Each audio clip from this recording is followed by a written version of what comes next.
to Blynd Submyshynz, where DIY bands submit songs for us to listen and react to blind. Every week, we'll bring a guest from the underground music, arts, or entertainment scene to help you sort through mountains of new music. We go in blind so you don't have to. Blynd Submyshynz. Hey everybody, thanks for tuning in to part 2 of the Trevor William Church episode. We kick off where we left off. Final props to Godzillionaire, and then a little trip to the merch table, and then back in for the rest of the submissions and a little haunt talk. Stick around till the end, where we will have a track from the Black Sabbath tribute from Magnetic Eye Records, in particular the track that Haunt recorded. And in this case, Haunt was Trevor recording and playing every single instrument and doing the vocals, the engineering and production all by himself. So without any more ado, welcome to the merch table. Hey, so you have impressed Trevor. We you have done well. We take a little break in the middle to look through any like recent record purchases. So we'll do that real quick. You already showed off some gear because you got some delivered to your door while we were sitting here. So I don't know if you have anything. I just have one record that is new to me this week. It's really cool. Earthless, Far from the West. So this is a live recording of a show in San Francisco. And this is just a super limited one-off hand screen printed 100 copies edition that was pressed by a small label, and it's fucking cool as hell. I think it was recorded at maybe the Warfield or somewhere smaller. It's so choppy. Okay, we're back. I don't know what you just said. Okay, so this is a live recording of an Earthless set. Oh, I got you. Okay. In San Francisco, and it was a small label who hand screen printed these covers. That's like cool. This is taped on the bottom, just like printed out and taped on the little label down here. And this is a hand numbered 1 of 100 from that's killer then. Silver Current Records. 1 of 100 is awesome. Yeah. In the collectible world, because I mean, 10 years from now, trying to find 1 of those 100 is going to be a pain in the ass. It's going to be hard as hell. And I think Earthless is one of those bands that people are going to be questing after. Anything totally. Isaiah did, but in Earthless in particular. And that dude Mario was like a pro skater back in the day. Oh yeah, he's badass. So he's a G. Well, I bought all kinds of stuff. I haven't really bought any records. I've had records made. I know. I've showed some of them off in previous episodes. I think you bought one today, Jeff. I think I saw you bought a record. I got like an email. Yeah, I pre-ordered. You bought a Pinwheel vinyl. Yeah, I pre-ordered the pre-order. Pinwheel. Yeah. So, but I buy a lot of equipment. I did buy a new guitar recently. I could show it to you guys real quick. Yeah, let's see it. You want to see it? That's a good piece of merch. Yeah, I'm excited because my custom bass is coming tomorrow, so I'll be like you waiting at the door for the UPS man to show up. I have something. I have a couple things you have to see. Okay, that's it. Because you'll never see it in San Jose. So this is the new guitar. So this is a 1981 Japan market BC Rich. It's a bolt-on neck. Okay. But this thing came from Russia. I've never seen one. This is like one of the one. One of the one. Yeah, I've never seen this guitar. So I haven't either. That's kind of one of those things. Are those stock pickups? It was weird getting into the Japan market because I'm like, is this legit? But like, BC Rich plant legitimately had a Japan market guitars. Yeah, they did, and they're tracked pretty well too. I will tell you this: I don't like it that much. The neck is a little. I like a painted neck. I'm not huge into wood like this. It's like it kind of doesn't. Like when I'm trying to go, I feel like it's like not for me. Okay. It was made for somebody else, but it looks great and it actually plays decently, but I'm going to just hang it on my wall and let people look at it because for me, the obscurity of the story is enough for me to like hold on to it and be like, this is a cool guitar. Cause like I have it and you know, and this is the body style I like. So it's not like something that I'm like so far in left field. I just think the neck is kind of whack. It's a little, it doesn't feel as good as this one. This one has like the best neck and see it's painted. Yeah. I'm weird, man. I feel like I have to have a painted neck. I'm not a big, huge fan of just the wood. I don't know what it is. Like, it's already just like rubbing my hand here. It feels gummy already. It's like, it's like doesn't move smoothly. And it does have like some gloss. You can see it's been sprayed, but it's not just raw wood. But it doesn't feel smooth like a Fender. Yeah. I just feel like a Fender. Like I could just be way more gnarly. And this guitar doesn't really give that to me. But I gotta show Jeff something because he's gonna shit his pants. All right. Hopefully not. In your realm. Hope not. It's in your realm. All right. Here it's coming. Trevor walks the studio. So for anyone not watching on YouTube, Trevor's filming in the studio that I assume he records everything in, and he is grabbing equipment. Oh, what do we got there? We're seeing lots of gear. So right out the bat, do you see that? Yes. Oh, that's nice. This is a 1957 Fender P bass. No shit. This was on Montrose, Van Morrison, and all the Sammy Hagar albums. So that's your dad's? Look at the gouge on my dad's picking where he picked. God damn. Oh my God, that is so cool. Holy shit. And then wait till you see the back. The paint is just gone. There is no paint. Yeah, no. That's what it's supposed to. He just wore right through. But this is the only bass he used some other basses, but this was like the main bass. This went on every tour. Wow. You want to see one other cool thing that I have? Hell yeah, because you have cool shit. Yeah. All right. Oh, that's incredible. And you can just smell when an instrument's got those years on it. All those scars are earned. That's why I always think those like pre-relict guitars are so fucking lame. Like you gotta earn that shit. You don't get to rub off the finish. Yeah, you don't get the and the fucking thing is they're expensive as fuck. All right, what's this? All right, so check this guy out here. Oh, this is a early 80s Charvel. Grover Jackson Charvel. Oh shit. Electric Church Custom. So this is one of one. This was made for my dad. Oh my God. This is a custom paint color.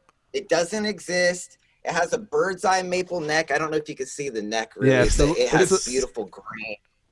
Look at the grain on the back exists. here. It's right there. Oh yeah. Yeah, it exists. Yeah. And I keep it. I have another one that Grover made. So, obviously Grover Jackson went on to do Jackson guitars for people that don't know. Yeah. Anybody that's walked into a Guitar Center has seen a Jackson. But what they don't know is when Grover was becoming a luthier and starting his, to build really great guitars he was working at Charvel. He was at Charvel, yeah. He's at Charvel. And, he made these basses for my dad. These are like Electric Church signature custom bass from Sammy Hagar Band. Yeah, it's got like a deeper cut on that. So it's pretty rad to have that here. Yeah, why does he let you have that shit? We're gonna have to have our first bathroom break of recording. You gotta go? Yes. All right, you guys chat. Yeah, we can edit. JD's gonna have a bathroom break. Oh, we don't need to edit. Yeah. Let's keep the bathroom in. Hey, we're going full fucking. We're going deep. No whole bar. No, we're going way deep. It's really cool. My dad has been really rad because he's 74 now, and he's not really doing the music thing anymore. And he's like seeing all the shit that I'm doing, and he's just pumped up. He's just living it through me at this point. That's awesome. He's just stoked that I'm like playing all the instruments, and it's like I'm creating it all myself. I think he like respects that a lot. Like he's like, dude.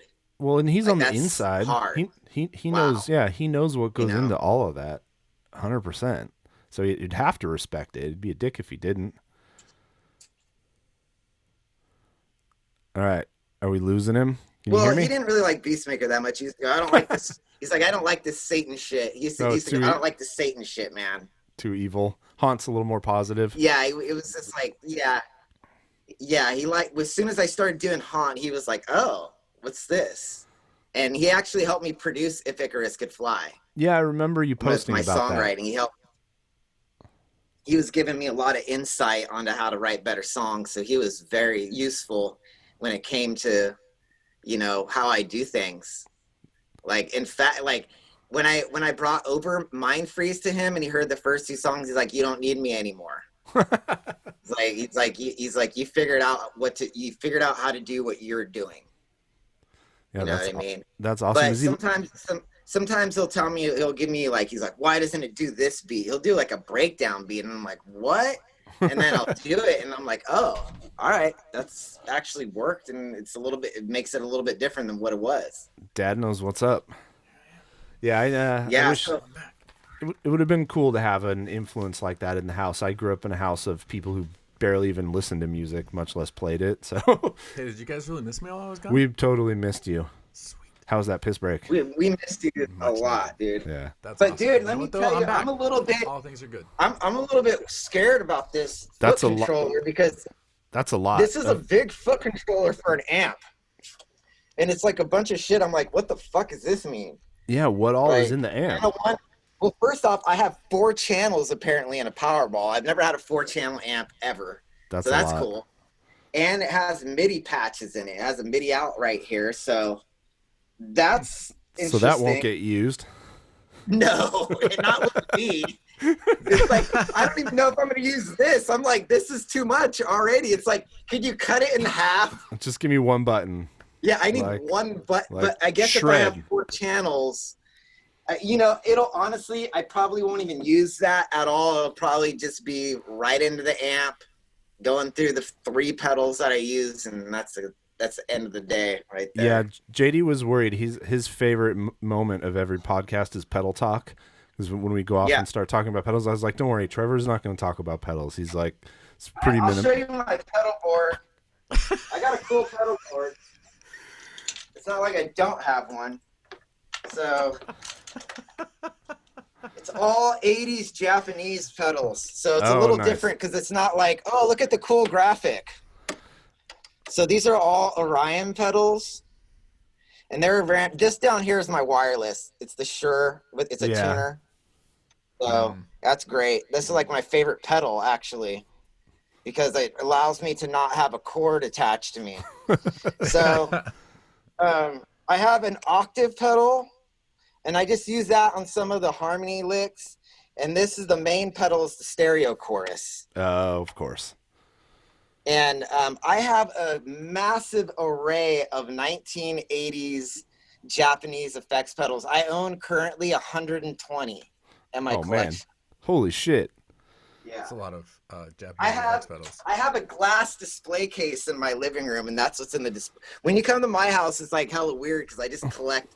There's people that like collect records. I stopped collecting records years ago because I started getting into collecting vintage gear.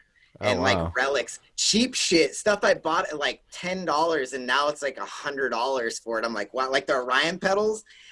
I think when I first started buying, I bought my first one. It was $9.99. Yeah, people are into those Japanese pedals now. And well, they're made at the same place as the Boss pedals were getting made when they went to Made in Japan.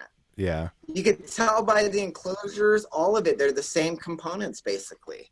Yeah, now people pay big money for those. For the Wazacraft Boss pedals, the like super fancy. Dude, those are fucking cool, man. Yeah. Like some of the Made in Japan Boss stuff is really great. I don't really use a lot. I like the amp. The amp is my main motherfucker. It's like that's my workhorse. Like the pedals, I just need a stereo chorus for the solos to make me sound like I'm bigger than I am. Yeah. That's really what that's about. Like it more than that for what I do is ridiculous. I used to use a wah pedal in Beastmaker. Did a lot of wah stuff.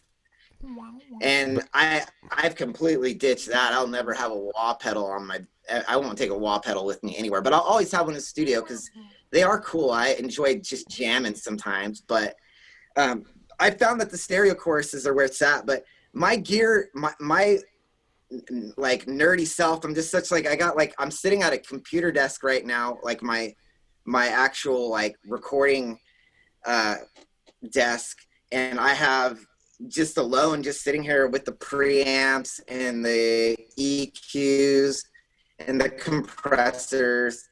I got like at least $12,000 worth of gear just sitting here at my desk right now that I can't even show you guys because you were attached to the computer. But and I got some cool shit. We can't have Totally you picking. frozen. We'll wait till you come back. We can't have you. I'm here. Okay, good. I'm back. Yeah, we don't want you to pick up your computer and walk around with it. That'd be a first. All right, so we're gonna dig into some music again. Yeah. So Are you sure? Yeah. So what we had been doing, because we were a little low on submissions, is we've been digging through kind of the Bandcamp recommends and some of the articles they're writing about different stuff. Sure. I grabbed one of those today because there was a really interesting thing on there. So JD's going to share the screen. This is an artist named Luke Titus. And what I found interesting about him is that he's basically like you, but just in a different genre. I already like it. Yeah. So this record is called Plasma. So this guy grew up playing drums in the jazz scene in Chicago. He's like a super technical jazz drummer. Let's hear it. But into writing pop songs and working with lots of MCs and doing hip hop with like crazy drums and shit. And he said Plasma, like the intro to this record, he says Plasma has neither a specific shape nor a consistent volume. And that's kind of like the theme of the record. Okay. All right, so the first thing we're going to listen to is a song called Soft Serve. Chicago. I feel like this is going to be very different from the Chicago we just listened to. Yeah.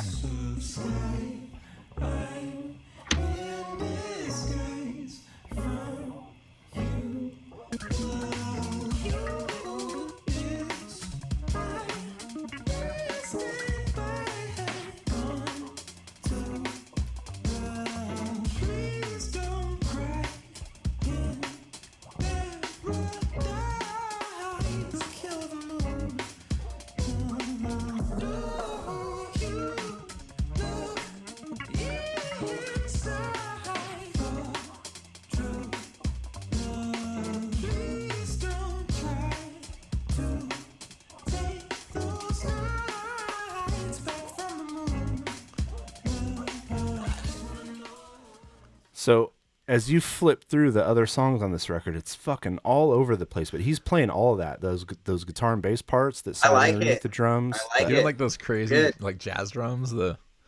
Yeah, so I mean, it's a really fun record. I went through and listened to a bunch of it, and it just goes in so many crazy places. But there's one track at the end called "Ooze" that's just like a minute. It's really long. poppy. You're definitely like right about that. Yeah, but it's poppy in a really groovy way. In a very complex way. It's like complex pop.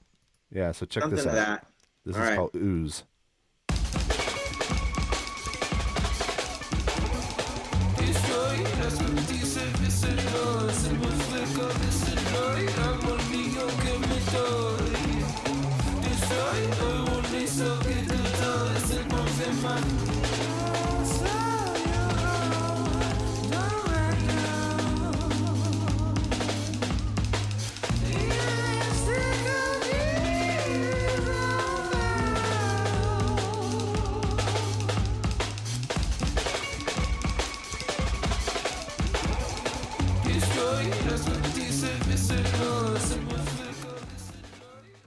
This is crazy. Those like drum and bass I felt like beats. I was on a fucking acid trip listening.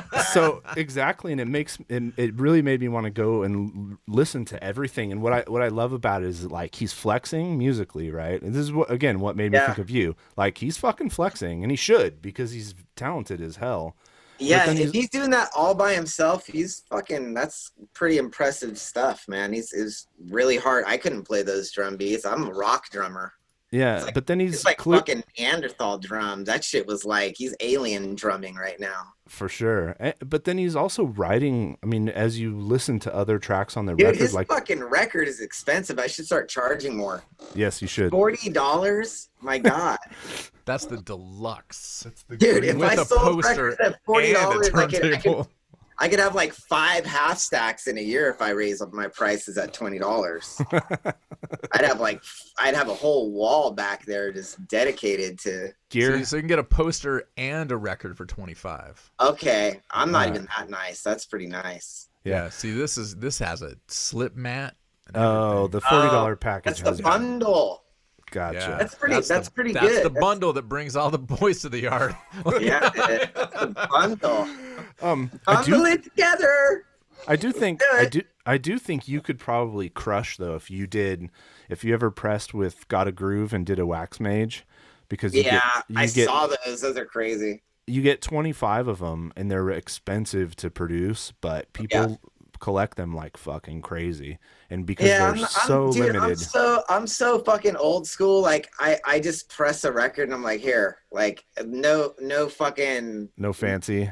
Yeah, I have a poster from a Beastmaker record. There was one where you had a poster. Yeah, I do diehards. I'll always do a little like bundle thing, kind of like that. Comes with a slip mat, come with a woven patch and stuff like that. But as far as like the actual vinyl, like I could press it all black, but I know people like the colors, and it kind of makes it fun to actually be the person buying. Like I'm ordering it because I'm like, oh, cool. I'm just going to do this color, this color, this color, this color. Yeah, it's fun to pick out all the options. And it's kind of interesting to see what it actually ends up looking like. And, that's been a kind of interesting experience for me, is like Haunt is being like it's like a full circle. It gets recorded right here, goes to Europe and gets made into a vinyl and then makes its way back here. It like all happened in this room, really. In that room, gets packed up in that room? No, it doesn't. It gets packed up in my house, which is right there. Close enough. I could not. Dude, if I had vinyl records and all the shit that I have, all the t-shirts in here, this room would be a fucking nightmare. It already is a nightmare. It's so messy in here, you don't even know. It's fucking, my desk looks like a graveyard of... there's 30 roaches just on the desk, like not cockroaches, like roaches. Yeah, you don't have a place to store those. They're just laying around. I just put them wherever. I'll put them right now they're in a mason lid jar. Well, that There's works. some right there. You see, like that. I do like that, but then I got two just sitting on my desk. Like they're just there. It's ambiance. And then I got a knife right here. Who's this? So what are we listening to now? All right, so that was that guy. Plasma was good. Plasma was cool. I liked it. That record's really cool. This is a submission. So now we got 3 more submissions. We'll kind of blast through them. This is a band called Avataria. I want to say they're from Philly. It says right there, Philly. Yeah. Philly. They're from Philly, and I don't know anything about them. This song is called Easy. I like the cover. I like it though. I like the cover. I like all of it. So let's see if we like the music.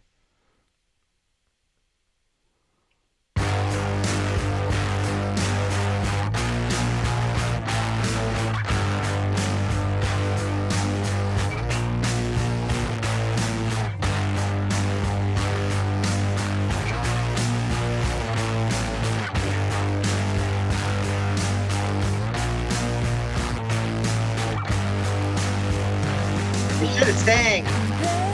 There it is.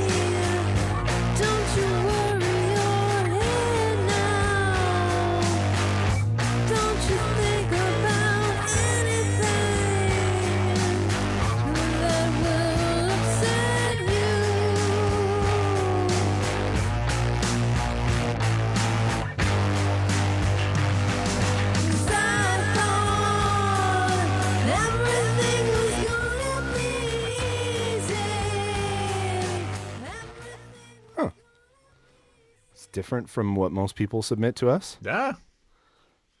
I definitely it could have been a little bit more swift on that intro. I got kind of annoyed listening to it for a minute. I was like, okay, start singing. I don't like the vocal effects. It's killing me. It's like so pitchy. Yeah, it did feel a little pitchy, and it's so hot over the music. It's like it was really hot, and I don't think you would notice I don't think the pitchy stuff would jump out as much if it sat down in the mix a little bit. Maybe they were trying to like go for a distortion and failed because they didn't use the right technique. I don't know. It seemed real hot to me because like that's the first thing I would have been like. Listening to the guitars and the drums, and then that vocal comes in, and it's like they just threw it at your face. She's like, "Here,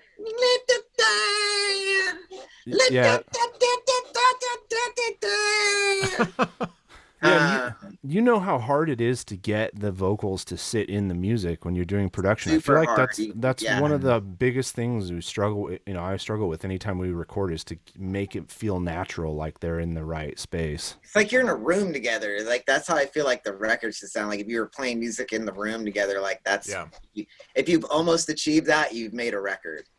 Yeah. Well, You I know? mean, I would say that's probably not for me, but I would imagine there's definitely an audience for it.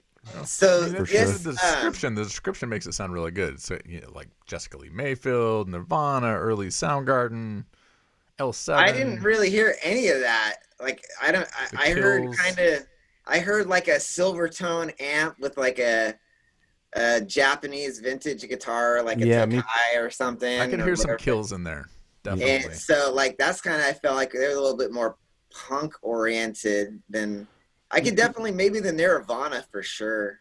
What's interesting is if you look at the music, the discography on Bandcamp, there's like 1, 2, 3, 4, 5, 6, 7, 8, 9 releases between March of 2019 and now. Damn, and people say releases? I do a lot. That's like fucking. Holy shit. I think some are think they're singles. There's some singles and then some EPs. I see. So here we'll get back to the next one pretty quick, but so here's a thing that's come up a bunch of times. You're a new artist. It's so easy to get music onto Bandcamp now, and it's fucking easier than ever to record it at home with not that much money's worth of music. What do you think about people from the very beginning of their career just putting out whatever they record, and then you kind of track their evolution as fucking love that. I think that's the most brilliant thing that's ever happened, because I mean, look at all of the greats that I wish that was available. Like, I'd love to hear all of Tony Iommi's songs he ever wrote. Yeah, I didn't agree. Hear them all. There's all those people. I mean, imagine Phil Lynott. How many Thin Lizzy songs are, have got thrown in the trash? And if we lived in the time of recording at your house and then uploading it to the internet immediately, we would have had like so much Phil Lynott. Yeah, I think so too. It could be a great thing. I love this art. I'm going to tell you this right now. The stuff that's below it is super cool. Yeah. The head over heels shit and the easy shit, I'd throw that in the trash. I don't like it as much as after seeing this weird eye one. I'm like, whoa. Yeah, and I do like laser, the Daydreamer. It's pretty cool. Yeah, I can dig it. Yeah, totally. I mean, definitely like trying to craft a visual style. Once you get past that first record, the upside art down. goes a long way in the modern era, because you can see how we're looking at music right now. We're literally like, I'm getting drawn to the art and I just want to click it just because of it, just to hear what goes along with that image. Yeah, for sure. All right, so next we have I believe it should be Gorelem. I don't know where the back button is. Just sorry, I don't. Is it over here? There, yeah. Okay. So Gorelem is from I don't know where, somewhere in another part. If it's another Chicago, I'm going to be disappointed. I want to go somewhere else but the Midwest right now. No, we're definitely leaving the United States here. Here, I'll help you. You need to help me. Why is the Bandcamp banner not at the top? We're on Bandcamp. All right, this is compelling radio, JD. It is. It's very compelling radio. We're like, hold on, we're figuring things out. JD can't figure out how to get back to the wish list because all of a sudden the banner at the top has disappeared. Yeah, I don't know. Oh my God. We're not on Bandcamp. Yeah. Are we? No, you're not. Mini site. All right, stop sharing that. Avataria.music.com. Yeah, stop the share. Stop the share. Yeah, and start over once we get to the right spot. So the next thing that we're going to listen to is Gorelem. Oh, that sounds scary. They are from Germany. They're from Berlin. Mm. So we got some German shit. Now we got to reshare this. Okay. Yeah. All right. So I'll start the music, and then JD will share. And we're going to listen to... For all the listeners that aren't watching the video, I'm on my second joint. I already smoked an entire joint. Here, I need this. And now I'm smoking the second one. This is why we're going to have a two-parter. We're going to listen to Rebel by Fate by Gorelem. I hate cockroaches, dude. That cover's nasty. Yeah, I don't know about that. Oh, fuck me running. No.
I'm hearing a lot of high on fire influence. Yeah, definitely gotta. I mean, when you read the influences, it's like influenced by bands like Crowbar, Oh yeah, high on Down, fire, Black right there. Sabbath, High on That's fire. a high fire shirt, isn't it? Right out the gate. Yeah, yeah, and I mean, there's a lot more eyeballs on High on Fire right now than there ever have been before. And Yeah. So I feel like as they become a genre, which is, I mean, we've done enough of these episodes that maybe you could like cram Sleep and High on Fire together as a genre, but you got to fucking do it right, man. Like you can't come with some half high. It's like you can't come with some half Electric Wizard shit. If you're going to just do that, I don't know. You got to figure out how to one up them. And I don't know that did that. Yeah, I'm not. The thing with this already is the German cockroach on there. I don't know if that's the German cockroach, but you know that the German cockroach is a real thing here in California, and I hate those fuckers. Is it? Yeah, man. Yeah, and then there's a Chinese cockroach too, and those are They're little fucking guys. horrible. And Fresno, since we're in the valley, like there's cockroaches everywhere, man. They're fucking. I poison around my house to keep all the bugs away.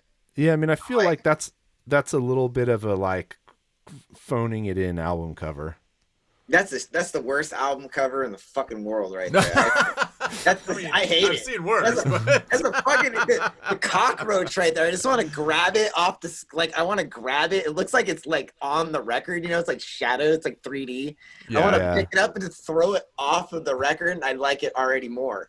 It's like, why did they put that cockroach there? It's definitely just like some straightforward, basic rock and roll. I like the Motorhead type vibe. I like what they're doing musically. It's not like super. It's not really anything I would listen to. On a regular basis, but just to like press play on it on here, I wouldn't like. I'm not gonna knock them down. They sound like they had their shit together and had a direct focus of like, hey, we're gonna sound like High on Fire. Yeah, same. I wouldn't, and like if we were planning a European tour and that was a band who like wanted to team up and play shows with you, I'd be stoked as hell. I bet it'd be fun. Absolutely. Totally. Yeah. 100%. Is there any surprise that there's an Ace of Spades cover? No, not at all. Right? It's like, there it is. Do you even want to hear it? Do you want to just hear a little bit of it? I don't know, man. We've said nice stuff for now, so I say we cut our losses. We've said nice stuff for now. We're going into like Lemmy territory. He sounds like Lemmy though. He probably does a good Ace of Spades.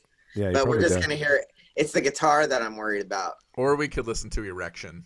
Damn. Oh, all right. Put on a little bit of Erection. Put on a little Erection. Yeah, last week we had a song called The Boner. So wow, a lot of songs about wood. Yeah, we had Dick Monoliths, and we had it's all over the place. Didn't we have Cock Goat today and a album cover of cocked stones being pointed at the guy? Yes. He was surrounded by 4 huge monolithic penises, and he's like sitting on an altar. Peni. All right, here's Erection.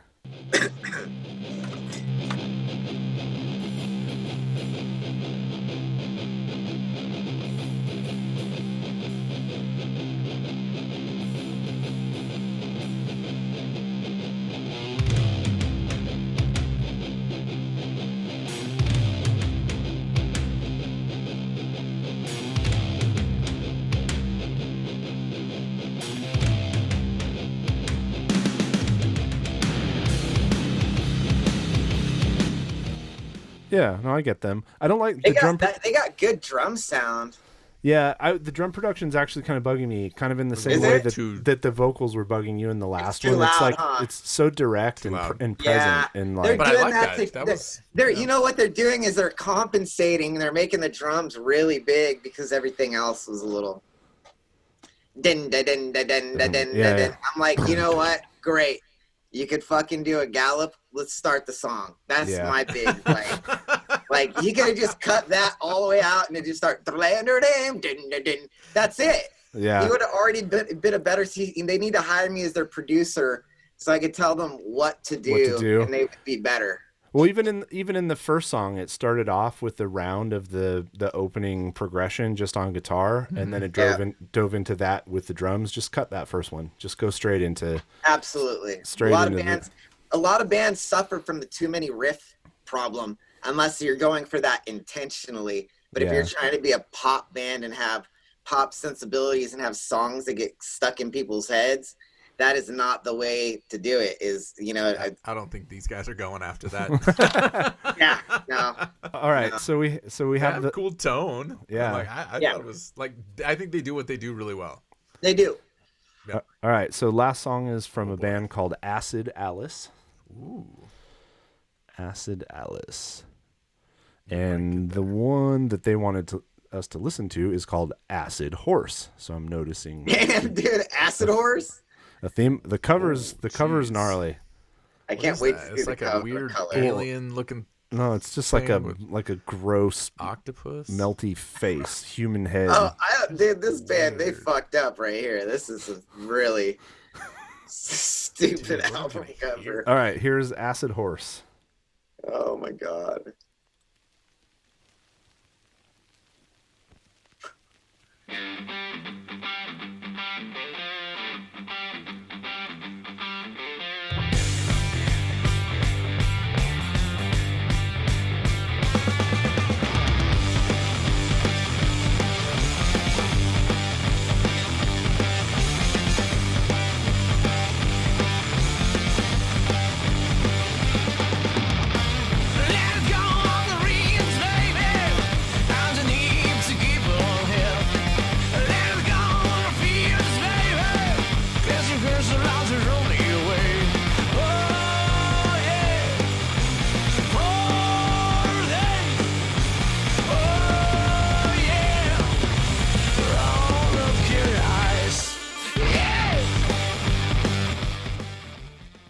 Not mad at the music. It sounds like Wolf Mother. A little bit, yeah. They're from Mexico City. I wish the song was called Acid Donkey. 'Cause that just makes a little, yeah, I don't know why. I think Acid Horse. It's too. I was expecting way more, and then I got Acid Donkey instead. So instead of a majestic, muscled horse Fucking with a shiny idiot coat, horse, I got a donkey. You got a Came in. donkey. The next, I'm pretty sure that the next time we have you on, we're gonna ask for music, and people are gonna go like, "Fuck that!" No. Here, let's see some of the. I want to see some of the other I songs. told you I'm gonna create enemies. That's why I'm never really a critic. And I told Jeff, I was like, I think it'd be great to have me on because I'm super opinionated about like music, and I have this producer mentality too. So like, because I've been producing bands and recording bands and I really could shape bands. Like I could polish a turd a little bit in the songwriting area, because like I could write their lyrics for them, you know, like when something's not flowing and shit, it's like, here, I'm gonna just jot this down. It's like a little gift. Here you go. You know. So the song titles could totally be a Wolf Mother album too. Coming Home, Destroy Me, Free Wolf. There's like I wish they would have done more of a Wolf Mother cover. This album cover really bothered me. It's really disjointed, the look and the sound. Yeah, it sucks. They did a bad job. Honestly, that's I don't advocate for this very much, but that's a band who should be on their album cover. We're a bunch of ugly motherfuckers for the most part in heavy music, but some handsome Dans over there. Yeah, this is some handsome guys. Absolutely. I mean, they're like clean cut too. It's like I can't even fucking dude. I wouldn't even know how to be clean cut because I get like one haircut a year. You have to go every month to have that kind of coiffed look, and then the beard is like they look like they've taken these two in the middle. That must be the main guy. That's Kim Thill, actually. Moonlighting in a new band. Yep, exactly. Yeah. This guy's like, he kind of looks like Izzy Stradlin of Guns N' Roses. He's the Latino version. Yeah, I totally feel that. No, these guys are cool. I think their name, they need a name change and a logo change because logo, album art. Yeah, I'm sitting over here like, this is kind of cool. I'm into these guys. Damn, I'm just ripping it. I'm ripping it apart here, just like, holy shit, dude. Yeah. You're gonna be like, dude, Trevor just came on our show and just talked so much shit. It's like usually everybody's like positive, like all the time. I'm like, nope, fuck no. No, you're constructive though. It's all constructive. Right. It is. No, I think the music was good, and I would be curious to see what else they can do. It's not like my jam. I'm not throwing on like the AC/DC to Wolf Mother continuum very often in my house, but Never. But lots of fucking people do. Oh yeah, and a lot. No, there are people that just heard that song that are like digging in right now. And they're probably gonna buy the album. Yeah, but they don't want the album because the cover's too freaky. You know who would be a great band, a great touring band for this band would be a band like Greta Van Fleet. Oh yeah, they kind of match up with that kind of people. Yeah, and there's some other bands, Wolf Mothers, the Greta Van Fleets. It's like they do like a really mainstream classic rock. Yeah. Oh, I think that's the thing too. This is very radio friendly. Yeah, this could get on the radio, and this could go huge. These guys could be giant. They're just in the wrong time. This is not the right time for this music to really like get holstered up. They kind of missed that with Wolf Mother, so I would be skeptical of like really investing all of my time at like a genre like this right now, because you still kind of have Wolf Mother, and there's bands that sound like Wolf Mother that might be better. There's a lot of them. Yeah, tons. I can't think of them. There's one that's like gotten kind of famous but takes a lot of shit because people don't think Rival Sons. Rival Sons, yeah. I love Rival Sons. Yeah. Rival Sons live. Great. I got to go backstage at one of their shows. They opened up for Sammy, and I watched them from behind, man. And they got what it takes to like play with Sammy Hagar. They went on a whole tour with him, and that's that's a pretty big deal, man. Like for a band of that style, which was very similar to what we just heard. Yeah, and then the other one was remember the Mark Aceves' Stoner Rock festival that he did, and that last band that played, Jordan Griffin. I forget what the name of the band is, but they kind of blew up.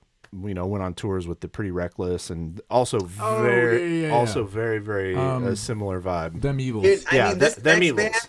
This next band, just by their name, like what they're classifying themselves, I'm so curious to hear them because they're from first off they're from Sweden, and then they're heavy space rock. I don't even know what that means right now. I'm like heavy space rock. I'm trying to put a band in my mind like, what is heavy space rock?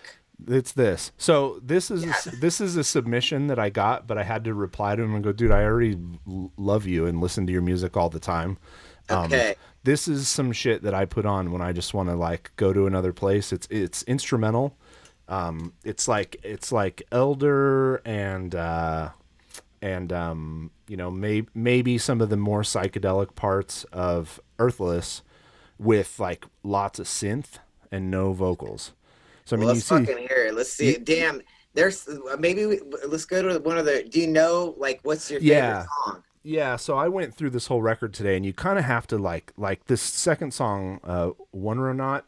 It's like a long build, so it's like you're super stoned or you're doing something, and you kind of like super stoned right now. It seeps in your brain. But I'm gonna start with Crystal Dunes. Okay. Crystal Dunes.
So then it builds and goes into different places from there. I'm trying to think. Yeah, they're not a bad band. Yeah. It's cool. I don't think I'd ever be able to get through their record. So it's music I listen to when I'm either like laying down in a dark room with my eyes closed, like if I was going to go into a float tank. Well, I'm going to tell you what the problem is with what we listen to tonight as a whole. Is this all we're going to listen to? Is this the last band? Yeah, this is the last one. We don't need to listen to any further because I feel like I've heard this band before.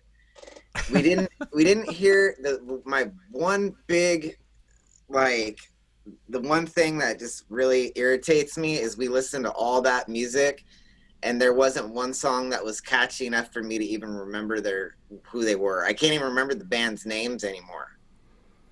Yeah, Blood Swamp, Cock Goat. I think Coat Goat had like the coolest overall thing going on. No, was it Coat Goat? Coat Goat. Yeah, Coat Goat. They were the ones that had that logo that looked like the bumper sticker. Yeah, Coat Goat, and then the Bandcamp submission. And those the guys in the last band, if we flip through those, I bet there's a catchy chorus in there somewhere. I just didn't hear anything that just really like I'm not gonna remember it, and that's kind of like when I just watched an interview with Eddie Van Halen, rest in peace. I've been watching a lot of Eddie stuff because I grew up hanging out with Sammy's kids and stuff. Andrew Hagar is one of my really good friends. So I'm really connected to like Van Hagar era because we'd go to their shows and we'd be on stage and we'd go backstage, right? And so there's this part of me, I was just watching all these interviews over the years of that era, and one thing that Eddie said was like, they asked him like, "Hey Eddie, what are you listening to right now?" He's like, "I don't listen to anybody's music. I listen to my own music. That's it."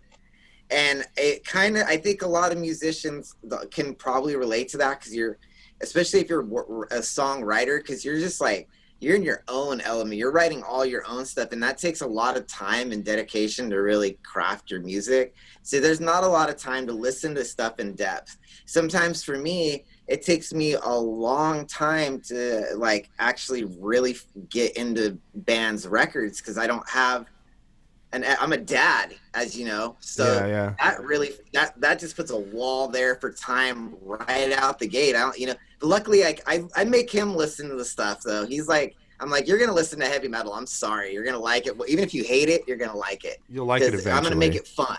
Yeah. I make it fun, man, because like he has a studio. He gets to come in here and play with all my shit, and like he's already strumming it, and he's very small. He's like 16 months. So he's already beaten the drum. He can strum the guitar, and he plays. Every time he comes in here, my keyboard back there, he's always like goes up to it and starts. He knows on the keyboard. He knows that stuff's happening in here, and I think I kind of had that too. My dad lived at this place called Windmill Studios in Antioch for years, and we'd hang out in the studio all the time.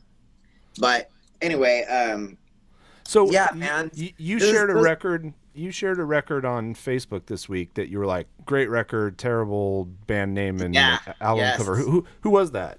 White Magician. White Magician. Yeah. So this is in exactly your case. He's over there. He's like, yeah, White Magician. Not a very good name. Yes. But it was the song. It was the songs, right? It was the songs that got you. I thought they were one of the more impressive bands on YouTube of the last couple months for me because I haven't really listened to anything, and it just so happened the day that I decided to like clean my house. Usually, when I'm gonna listen to something, it's because I'm doing a chore. Yep. I'm just at that age where it's like, all right, I'm cleaning my house. I got my Bluetooth radio in my fucking kitchen. And I'm going to just press play on something and just go about my business. Do my thing. Yeah, we do a lot of that. White Magician was just like, I went to the New Wave of Traditional Heavy Metal YouTube page. It was the first thing that was up there. And I also knew it because I'm friends with one of the guys that works at Cruz del Sur. And he supposedly is the one that got that band to be on their label. So he had posted about it. So I had kind of seen it and I was like, I'm curious. And then the guys that are in that band, are another band, a Detroit band called Demon Bitch that's been around a long time, and they're actually really killer band. I love Demon Bitch, so it's kind of cool because like they've evolved to this other thing. But I think Demon Bitch was a better name than White Magician. I don't know why. I like White Magician. It sounds Do like you? a cleaning product for your kitchen. Yeah, I know, but it's just when you see the whole thing as a whole and how it's presented, totally.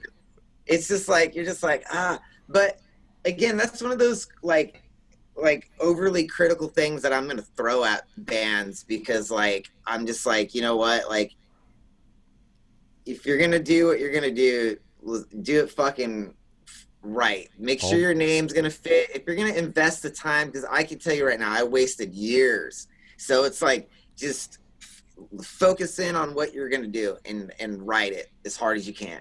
That's good. But So White Magician, they have great guitar playing. It's not my one, being a critic right now, my one thing is that I just didn't walk away with like any vocal melodies stuck in my head. It was all guitar riffs, which isn't a bad thing at all, because that's huge too, to be able to like, I remember listening to it and I like later on in the day, it was in my head. I was like humming the guitar lick. The riffs, yeah. That can work too. That's a huge thing. But yeah, for the best records that I think have come out this year right now, I really like the new Halas album, Conundrum. It's really good. I fucking think they might be the best band on the planet right now, as far as I'm concerned. It's right up my alley in all the places that it needs to be. Oh yeah. They have great solos. They got fucking great synth. It's like album-oriented rock with a little bit of heavy metal. It's like, dude, they're playing like clean tone Iron Maiden stuff sometimes too. Yeah. And it's like, you're like, fuck yeah, dude. These guys are great, and they're great. Their live thing is cool. So they really nailed it this year. The other band that really, for me, that really fucking came proper for how long the wait was Eternal Champion's new album, Ravening Iron, which fucking rules right out the gate. It's just like, it made me jealous. So I was just like, I wish I wrote this record. This is like, it's like super good, man. They fucking are a great band. They're forced to be reckoned with, I feel. Decibel gave them *2 best album of the year. Yeah, I saw that. That's huge, because I mean, they haven't put out an album in 4 years, and it's like, Arthur is he's a good like songwriter, and that's a band of interesting origin. But they put out a super solid record, and I did an album with the guy from Scotland. It's called Oath. I don't know if you saw that I've been posting about, but I played drums on it. Yeah, I did. I think he's really good. Yeah, he's good. I think if he keeps working with me on all this stuff, it's going to get next caliber at some point, because he's writing stuff that when I heard it, I mean, to get me to play drums in your band as busy as I am, you got to have a catchy song. Cause like my biggest complaint right now is nothing's been memorable. Yeah. Well, that guy, he just posted something on Instagram. It was a 5-second clip, and I couldn't stop listening to it. Yeah. I kept playing it over and over again. And the only thing I could tell was the shitty programmed drums. And I was just like, bro, like, I just told him, I said, send me all of your tracks. I'll put it through my stuff. I'll play drums on it, and we'll put it out. And it's called Computer Warrior, which is like, it sounds cheesy, but it's so relevant of the time when you read the lyrics that he wrote. The art was, I think there's art already too, right? Oh yeah. It's already fucking like sick. out. Yeah, it's a fucking computer, and there's a fucking switchblade going in it, and the computer's bleeding. Yeah, it has a cool face. It looks like a tape I would have had in 1986. Yeah, he's a one-man band up until this point. I've come on, and I'm really proud of it. And I think, like I said, even with some of these bands, it's like there has to be some time for some growth. It's like his first time. This is our first collaboration to where it was like, having a live drummer to give it that like essence, I guess you could say, to where it's like, this isn't just a solo project. You're really playing. There's instrumentation. And Francis's record. I know you put out the King Gorm. Oh yeah, dude. I mean, Francis has been one of my favorite musicians for years. I love Old Man Wizard. I think he's one of the most terrific minds I've met. Super famous rock stars to all the middle rock star people in my life. And then there's the Francis, who's become one of my really personal friends, who I admire more than a lot of those people, because he's so underrated. And I feel like it's like a sin for the world not to know of Francis Roberts. Like, well, he's been so really prolific. Good songwriter. Yeah. Oh fuck, he's constantly working on it, and that's why he's good. Yeah. Is because he's always on it. And that King Gorm Black Rainbow song is fucking sick, dude. Yeah, it's a really good song. Super song. catchy guitar. Like for me, I told him, I said, I'm not even gonna listen to the rest of the album. I was like, unless it's as good as this one, because he knows me. I asked him, I said, am I gonna like the rest of it? He's like, I don't know. That's probably your one. I was like, yeah. So I just listen to that one. I'll listen to the rest of it later. But his last Old Man Wizard record, Sorcery or something it's called. Yeah, with the fire on the front. Yeah, that album is fucking one of my favorite records that came out that year. I probably listen. He doesn't even probably know that. I've told him before that I loved it, but he probably didn't know. But on the road, I was listening to it every day on the long drives. That's it. I would listen to Old Man Wizard, and then I would listen to Ghost, because they kind of have like a similar thing going on, and I was like really digging it, like about Francis's voice. Yeah. I mean, his music needs to be exploited. He needs to be known about. Like, I feel like he's just like he's such a awesome human being. I sleep at his house, like when we go to San Diego. That's like, I don't even want to get like a hotel. We hang out and stay up till 3 a.m. talking about music, and him showing he has all kinds of gear, and he's got so much gear, and drinking carbonated water, right? Well, he was really sick. Yeah. I hit him up about doing the theme music for this podcast, and then he got really sick. And then as soon as he got better, I had tracks in my inbox, and they were perfect. They were exactly what we talked about.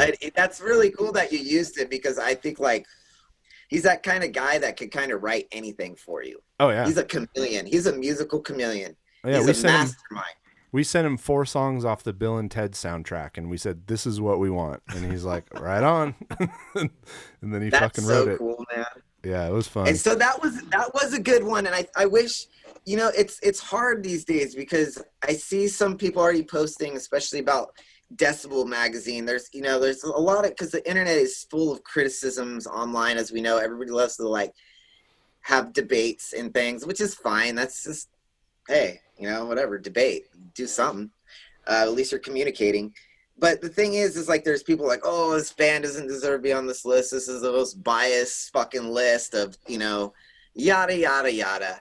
And unfortunately, that's one of the ways that I think a lot of bands get known, is being put on this pedestal, because it gets to everybody's eyes. You're like, oh wow, okay. Well, you need somebody to curate. And how do you get King Gorm into that? It's like, where do they even fit in the publication world? Yeah, because it's like, for Decibel, they're not quite extreme enough, even though they did a premiere for me with King Gorm.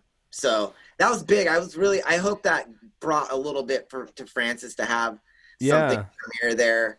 That's one thing. I just been really trying to push him. I'm like, Francis, because it makes me sad that nobody's willing to invest in him. And I was like, I'm just going to invest a little bit into you. And I just hope that maybe it gets to a point where you could take it over. Yeah. And you have what I have. You have your own little haunt. He has King Gorm Empire, or Old Man Wizard Empire, that is his creation. And he is, again, I'm probably just ranting and raving, but maybe it'll make people at least go listen to him. Yeah, go listen to him. Because Old Man Wizard and the King Gorm, it's fucking great stuff, period. Yeah, and in the intro and outro music, if you're listening to this, we gave him very little guidance, and in a very short time, he just whipped out this genre perfect, shreddy 80s, just upbeat. since we're like looking at each other right now, what's going on with Kook? How are you guys holding up? Good. We haven't been practicing because we're old and we can get sick and die. We got to figure it out though. But before we even went into Shelter in Place, we had a full record's worth of music written, and Carl's probably written another record's worth. While we've been off, so trying to get them on board with doing some home recordings so we can demo stuff, because it would be so easy to make progress. But we're a band that really likes to play together and to jam things out. And a lot of the writing process is about jamming things out. So I just want medicine and good tests so that we can comfortably go in the studio together and do our thing. Cause we're headed off in a different direction. The new music's weird. I mean, it's all of it's weird, but it's weird in a new way.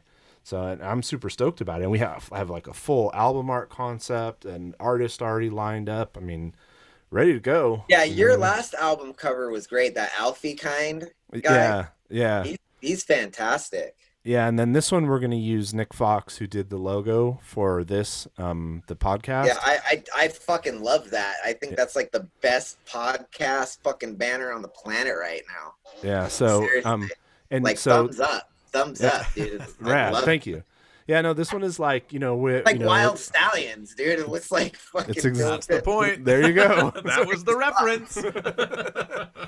But yeah, perfect, this one's nailed it. Yes. So this is the first time we've done more like a collection of songs than kind of a progressive album journey, and each song is just about a character that we meet in space, and so they're much more self-contained and much less of a kind of a prog story arc. So it's kind of fun because the album art is just going to be pictures of all of these different characters that we're writing songs about. So. Like the stranger and the whistler. I mean, when do you think that's gonna all happen? It sounds like you got a lot to do. We have a lot to do. We need medicine. We need vaccines. You got a lot of work. Yeah, we do. We have a shit ton of work, but we'll book studio time next year. I mean, that's kind of the fortunate thing about being me is I can just record albums. Just do it yourself. I could live in Alaska. Yeah. Because like I'm not really going like this. I literally walk out. This is my backyard. We're in my backyard right now. My house is over there. I got a jacuzzi right there, and I got my vegetable garden right here. And Alaska might suck for touring. Yeah, Alaska's. Well, I don't want to live in Alaska. I'm just saying it's like I could live in Siberia, man, and make records because you are a self-contained music making machine. I have a drum set. I have my drum set over here that I take massive pride in. I have a really nice like custom studio kit that I have all custom K dark cymbals that are just top fucking, everything's top shelf on it. So it's really easy for me to come in here and want to play. Yeah. Always mic'd. They're never, I don't ever take them down. They're always on. All I have to do is turn the computer on, and it's like, and I'm running it through, like I have a bunch of like Neve clone preamps, or just, because I'm the budget musician still, but I still have a decent thing going on. Yeah. Yeah, I got some Universal Audio preamps and a lot of stuff that going in. I got like an automated little like fader console. So I could, like it's totally automated. So like when I open a session, all the volume fader knobs just go right to where it is, but it only goes to 10, but it actually goes to like 100. It's like a keyboard. It keeps going up, in 10. Gotcha. So, but, like just having this shit here, I've been finishing up my next record right now. I've got drums, bass, rhythm guitar, and almost all the solos are done. And I did all the synth, and I've already done I do a summing. Cause like with the drums, there's so many mics. I do like 3 mics on the kick, 2 on the snare. And then I go back and I double those. So like I play over them. I fucking do all kinds of crazy, stupid shit. But so by the time I'm done with it, I got like 16 drum tracks. So I like to consolidate all of them. So where it's like I only have 1 kick that has to go up and down, and then 1 snare that has to go up and down, and then toms, and then the overheads, because I do 4 room, I have overhead, 2 overheads, 2 room mics in the back. So yeah, it's been a really crazy world of being a self-taught like music engineer because like I kind of just had to do it by trial by fire because Fresno sucks. You probably maybe driven through here and like Yeah, you probably didn't stop. Yeah. Like nobody really likes Fresno. Bathroom. This is kind of Sonic. yeah. You got to drive through Los Banos to get here from the Bay. Oh, I know. Los Baños. Yeah, that's still like an hour. That's still like an hour away. It's pretty far from here. We're more towards Bakersfield than yes. Yeah. But anyway, I live in like a really cool old historic neighborhood, so it's like in this part of Fresno, it's not really that bad to be in. But like you kind of leave my area and you're like, oh God, not the most beautiful city. Well, we always wrap up by talking Sure. a little bit about your band, but I think we have done that a bunch. But I did want to highlight that you have a song on the Magnetic Eye Black Sabbath tribute. Yeah. That I know you recorded all the parts yourself, and I mentioned earlier got coverage even into Rolling Stone, which was fucking nuts. So yeah, you know what's crazy about that is I forgot that I did it. like I recorded it so long ago because it was like all these bands you were waiting for everybody. You know what I mean? It's all this compilation of people. And I remember when they hit me up, they're like, "Do you want to do this?" I was like, "Yeah, sure." And like I turned it in, and then like a year went by, and then all of a sudden I get a Rolling Stone link in my email. I'm like, what "Oh shit, Black Sabbath!" I was like, "Oh yeah, fuck, dude." I did do that, didn't I? What did you think of my? I mean, it was I personally I had a weird song choice. Yeah, I like what you did with it. Yeah, you turned it upside down a little bit. I just shredded through the whole thing, and I made it like a thrash song. Yeah, no, I just didn't. The reason I did that is because I think everybody already knows that I could do Black Sabbath because I was Beastmaker, and we had covered Black Sabbath songs, and it's like I could sound pretty close to being Ozzy. It's like I'm in his area, like you know what I mean. So I don't know. It was weird because like I could have played it the Black Sabbath way. But I was like, why? I'm going to play it the haunt way. The haunt way is to have 2 harmony guitars shredding and then like a punk beat. Yeah, no, I thought it was a cool choice. But my aunt won't stop playing it every time because she lives with my dad, and every time I'm over there, she's in her fucking chair listening to it. I'm like, Susie, turn that shit off.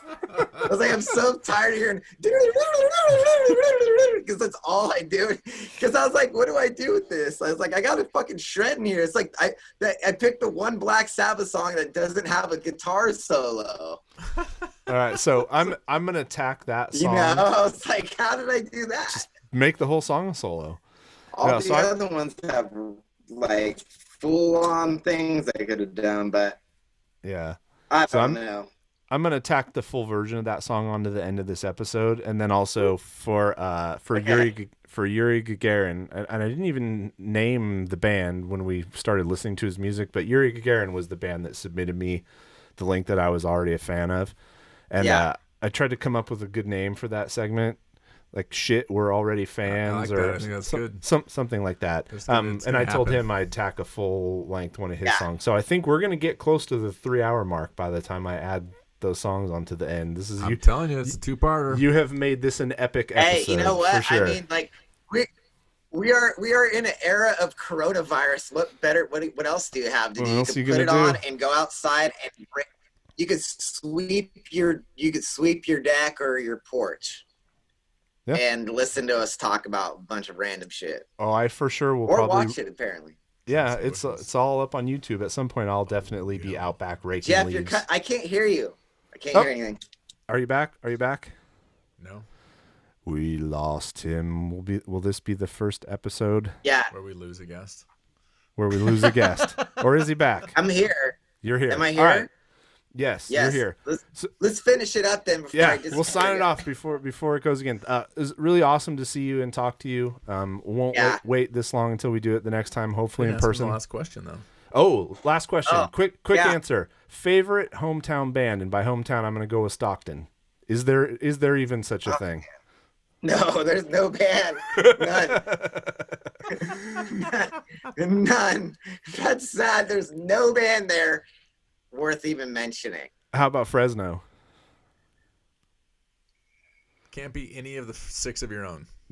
Yeah, excluding your band. As far as I'm concerned, I don't really. I think the Fresno scene for me is just not where it is. It's poopy.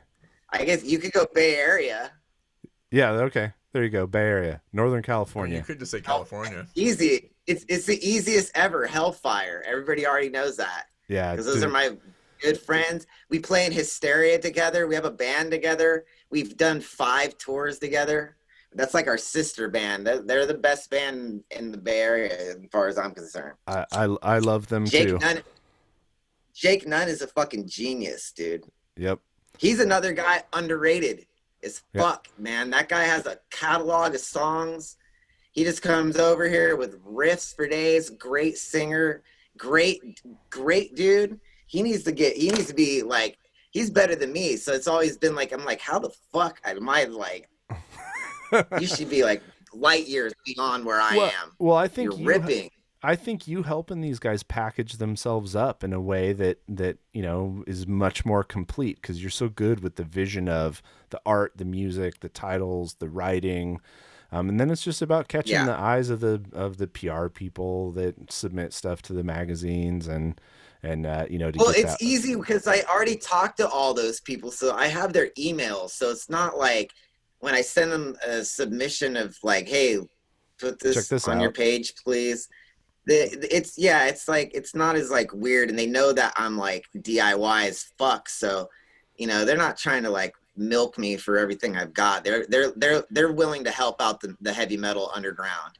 Yeah, and like I feel like California right now is a really great place to be a heavy metal band, because you have bands like you have the Hellfire in the Bay Area, and you got Haunt in the Central Valley. This is home for me.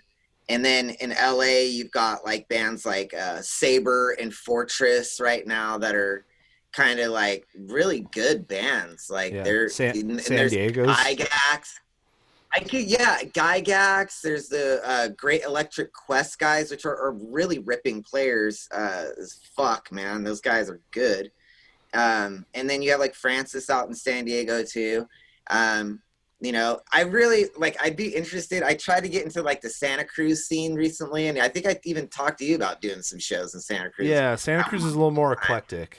So we played good bands. We played the Catalyst, and it went with Fortress actually and Void Vader, and there was actually surprisingly good turnout for a day show. Yeah. And I was like, okay, there could be something in Santa Cruz. But I used to go to a lot of shows in Santa Cruz, dude, at the Great American Music Hall. They had like AFI used to play there all the time. Fury 66 played there a bunch. There's I don't know, but these are all old punk bands from the 90s and shit. Yeah, no, Santa Cruz is good. So awesome. All right, so we're gonna have to drop 8 million links in the description for this episode, as we name checked 1,000 bands. But no, man, it was really great to see you and talk to you again. Hope you get your amp tomorrow. Yeah. And fucking shred it. God damn it! I'm so pissed that he left. You should have just left it there. I left the note. I'm like, just leave it. Yeah. Who's gonna fucking, dude? I mean, who's gonna carry a fucking half stack on a crate off of my porch? Probably nobody. Yeah, I mean, I know that it's there. Like, I got a text from my wife. She's like, door. Oh. Anyways, you guys, dude, it's so good to see you guys, and thank you for having me. I was really looking forward to this all day. Awesome. Yeah, we were too. I've been listening to your guys' podcast, and I'm like, that's why I reached out to Jeff. I was like, hey, man, let's do one, bro. Let's do it. I want to fucking. I was like, I want to be opinionated as fuck. This shit that's like not even in my wheelhouse. Mission accomplished. I want to rip some shit apart.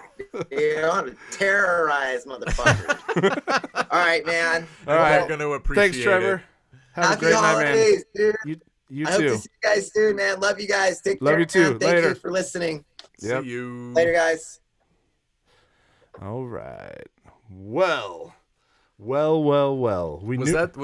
Was that the least we have talked on an entire episode? 100%. 100%. That's Trevor, man.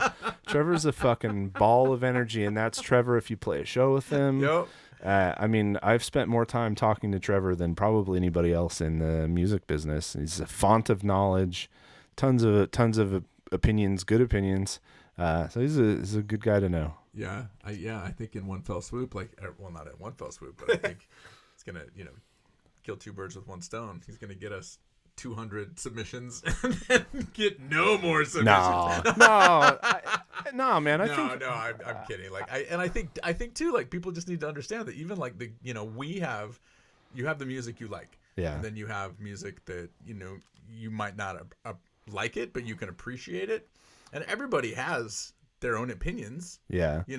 Trevor has types of music that he really likes. Yeah, if I had and none of that was on our show tonight. Well, but if I had curated the list, if I had not gone in blind and pulled 6 underground new wave of traditional heavy metal bands, first of all, he probably would have heard all of them already. Totally. So I don't know if I could even get any of those by him because he's on their fucking YouTube page every day listening to whatever pops up. Yeah.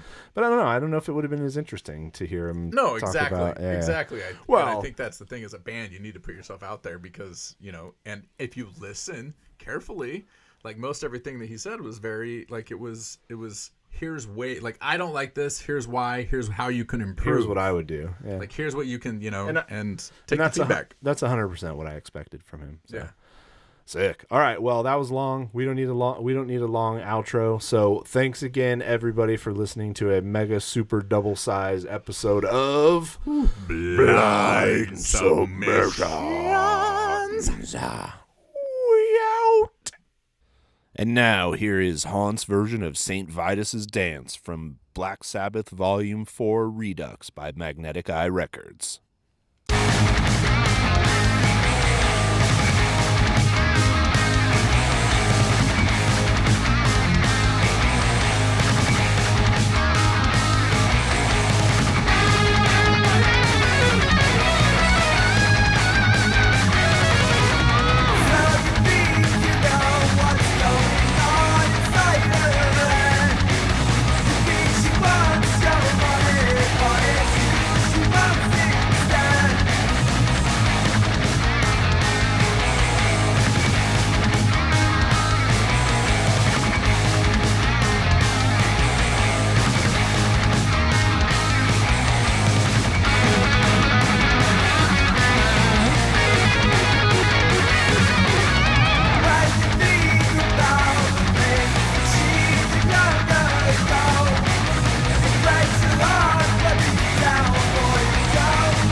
Thanks for joining us for another week of Blynd Submyshynz. See episode description for links to all artists discussed in this episode, and visit their sites to support them directly by buying music and merch.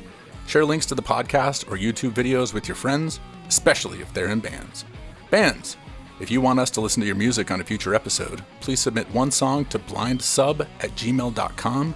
That is blindsub, blyndSub@gmail.com. Bandcamp links preferred, but not required. Find us on social media at Blynd Submyshynz. Full video episodes are available on our YouTube. Remember, we go in blind so you don't have to. Blynd Submyshynz.